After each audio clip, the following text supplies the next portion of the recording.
Selamat pagi anak-anak ibu semuanya.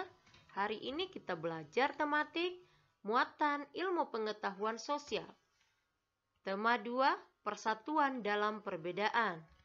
Subtema 3, bersatu kita teguh.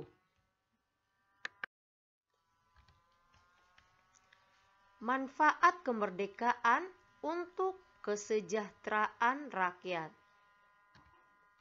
Pada tanggal 17 Agustus 1945, Insinyur Soekarno dan Muhammad Hatta memproklamasikan kemerdekaan Indonesia. Kemerdekaan merupakan sebuah langkah awal untuk mencapai cita-cita yang setinggi-tingginya. Lalu, dapatkah kamu menyebutkan apa saja manfaat kemerdekaan bagi rakyat Indonesia? Manfaat kemerdekaan bagi rakyat Indonesia adalah sebagai berikut. 1. Rakyat Indonesia dapat mencari nafkah sesuai keahliannya. 2. Bekerja tanpa paksaan. 3. Serta memperoleh penghasilan yang sesuai dengan pekerjaannya. 4. Rakyat Indonesia dapat memperoleh pendidikan yang layak.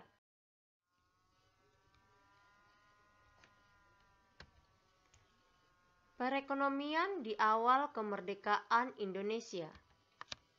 Awal kemerdekaan merupakan langkah pertama untuk menggapai cita-cita yang akan dicapai oleh bangsa Indonesia. Pada awal kemerdekaan, keadaan perekonomian Indonesia sangat buruk.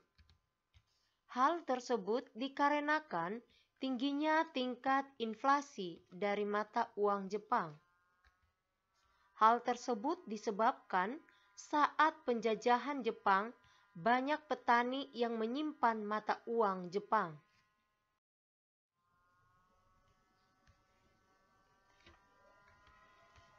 Keadaan perekonomian Indonesia diperparah dengan adanya blokade dari Belanda atau Nica. Beberapa alasan Belanda memblokade Indonesia yaitu mencegah masuknya peralatan militer ke Indonesia, mencegah agar hasil perkebunan Belanda tidak keluar dari Indonesia, dan melindungi bangsa Indonesia dari tindakan-tindakan yang dilakukan oleh bangsa lain. Meskipun begitu, pemerintah Indonesia terus berusaha agar kekuasaan tidak jatuh ke tangan Belanda. Berikut beberapa usaha yang dilakukan pemerintah Indonesia untuk memperbaiki keadaan ekonomi nasional. 1. Konferensi Ekonomi Pertama dan Kedua. Konferensi Ekonomi Pertama yang dilakukan pada bulan Februari 1946 ini dipimpin oleh Menteri Kemakmuran pada saat itu, yaitu Insinyur Darmawan Mangunkusumo. Konferensi ini bertujuan untuk mengatasi masalah-masalah yang sangat mendesak, di antaranya sebagai berikut. A. Masalah produksi dan distribusi pangan. B. Masalah sandang. C. Status dan administrasi perkebunan. Konferensi ekonomi kedua dilakukan di Solo pada tanggal 6 Mei 1946, membahas program ekonomi pemerintah, keuangan negara, pengendalian harga, distribusi, dan alokasi tenaga manusia.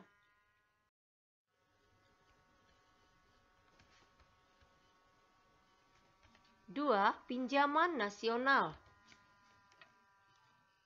Program pinjaman nasional dilakukan oleh Menteri Keuangan Insinyur Suratman pada Juli tahun 1946 yang mendapat persetujuan dari BPKNIP atau Badan Pekerja Komite Nasional Indonesia Pusat. Program tersebut didukung dengan pendirian bank tabungan pos. Tujuannya untuk mengumpulkan dana masyarakat bagi kepentingan perjuangan, sekaligus untuk menanamkan kepercayaan rakyat pada pemerintah Indonesia. 3. Pembentukan Badan Perancang Ekonomi atau Planning Board. Badan Perancang Ekonomi dibentuk pada tanggal 19 Januari 1947 atas usulan Menteri Kemakmuran A.K. Ghani. Badan Perancang Ekonomi merupakan badan yang bertugas membuat rencana pembangunan ekonomi dalam waktu 2-3 tahun yang kemudian disepakati menjadi rancangan pembangunan 10 tahun. Berikut langkah-langkah yang dilakukan oleh Badan Perancang Ekonomi. A. Menyatakan semua bangunan umum, perkebunan, dan industri milik Belanda menjadi milik pemerintah Republik Indonesia.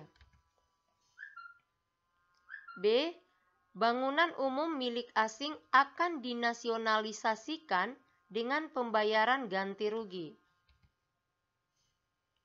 C. Perusahaan milik Jepang akan disita sebagai ganti rugi terhadap Indonesia. 4. Rencana Kasimo atau Kasimo Plan. Rencana Kasimo merupakan gagasan dari Menteri Urusan Bahan Makanan, I.J. Kasimo. Program ini memiliki tujuan untuk memecahkan masalah ekonomi dalam waktu 3 tahun, yaitu pada tahun 1948 sampai 1950, secara konseptual, praktis, dan realistis. Dalam pelaksanaannya, untuk meningkatkan hasil produksi bahan pangan, I.J. Kasimo memberi saran sebagai berikut. A. Memanfaatkan lahan kosong yang tidak terurus sebanyak 281.277 hektar di Sumatera Timur sebagai lahan pertanian. B. Proyek transmigrasi untuk memindahkan 20 juta rakyat Jawa ke Sumatera Timur. C. Pengurangan penyembelihan hewan yang berperan dalam bidang pertanian, yaitu sapi dan kerbau. D. Pembentukan kebun-kebun bibit di setiap desa. 5. Persatuan Tenaga Ekonomi. Persatuan Tenaga Ekonomi merupakan organisasi yang dipimpin oleh B.R. Motik. Persatuan Tenaga Ekonomi adalah wadah para pengusaha swasta yang telah berdiri sejak zaman Jepang. Dengan pembentukan PTE diharapkan dapat mengurangi rasa individualisme di antara pedagang dan organisasi pedagang sehingga dapat memperkukuh kekuatan dan ketahanan ekonomi bangsa. Usaha PTE didukung pemerintah Indonesia dan melibatkan dukungan dari pemerintah daerah. Kegiatan ini makin mengalami kemunduran akibat agresi militer Belanda. Demikian materi kita IPS untuk hari ini. Ibu harap materinya dicatat di buku catatan dengan rapi. Setelah anak-anak ibu mencatat, baru mengerjakan soal pengetahuan dari buku LKS halaman 92, nomor 1, 3, 4, 5, dan 8. Tuliskan soalnya. Kerjakan di buku latihan. Nah, ibu harap dijawab dengan baik ya. Nah, selamat mengerjakan. Tuhan Yesus memberkati. Shalom.